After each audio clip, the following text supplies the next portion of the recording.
Pour moi, c'est un gros changement. Je suis une ancienne pâtissière, donc quand j'ai vendu ma pâtisserie, mon conjoint rêvait d'avoir une ferme à son tour. Il est fils d'agriculteur. C'était son rêve qui est devenu mon rêve à moi aussi. On a regardé différentes productions, puis la production du bovin nous a attirés. On trouvait que c'était une production intéressante pour nos capacités.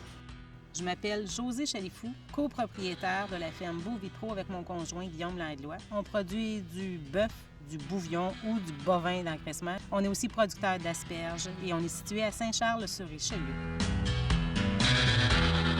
On a différentes races de bovins. C'est toutes des croisés, c'est pas des pures races. Pour la viande, les croisés, ça vient à bout de donner des bons rendements. On a du Angus noir, qui sont les tout noirs, du Angus rouge, qui sont pas vraiment rouges, ils sont roux.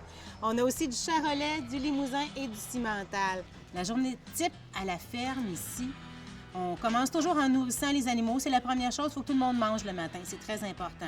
Par la suite, on va avoir une tournée visuelle pour savoir si tout le monde est en forme. Après avoir nourri les animaux, on s'en va marcher avec les animaux pour voir l'état de santé, si tout le monde file bien finalement.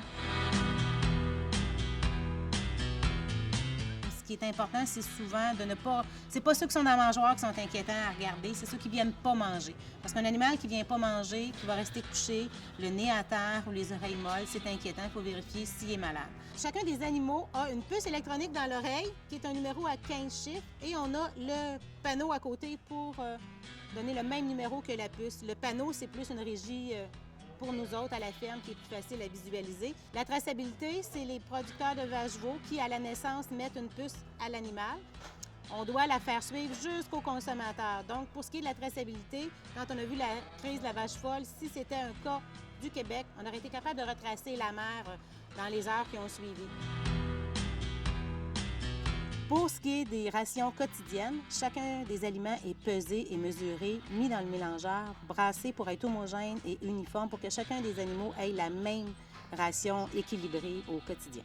Et puis on a environ 6 ou 7 ingrédients qui vont faire partie du mélange. Entre autres, on a de l'ensilage de maïs, on a de l'ensilage de seigle, on a du maïs grain sec et humide. On a aussi du gluten, qui est un résidu de maïs quand ils font la farine de maïs. On a de la drèche d'éthanol, qui est un résidu de maïs aussi. À partir du temps où ils font l'essence d'éthanol à base de maïs, on récupère les résidus et on a des minéraux et des suppléments pour que chacun ait une bonne nourriture équilibrée. Comme vous pouvez voir, c'est vraiment le maïs qui est l'ingrédient principal chez nous et le maïs est produit en majorité à la ferme ici. On n'est pas tout à fait autonome, mais on est capable de produire une bonne quantité de maïs et tout ce qui est produit chez nous est réutilisé pour nourrir les animaux.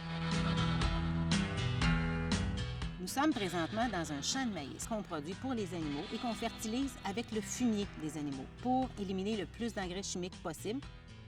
Les amas au champ, c'est des tas de fumier, tout simplement, qu'on sort de l'étable avec le tracteur, qu'on charge dans le camion et qu'on va porter au champ pour faire un amas. Le fumier est entreposé dans le champ pour un certain temps. On le réétend au champ le printemps et l'automne. Ça nous sert d'engrais. C'est un engrais organique, un engrais naturel. Je vous présente notre champ d'asperges, qu'on appelle une aspergeraie.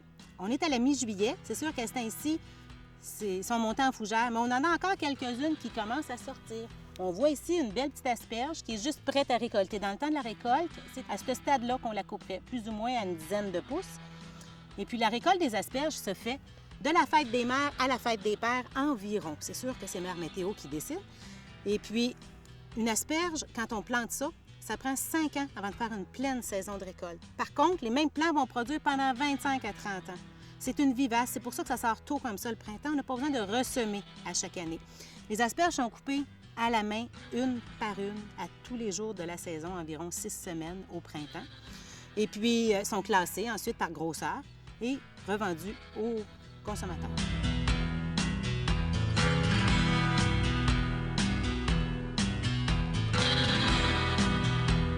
Il faut encourager les produits qu'on fait ici.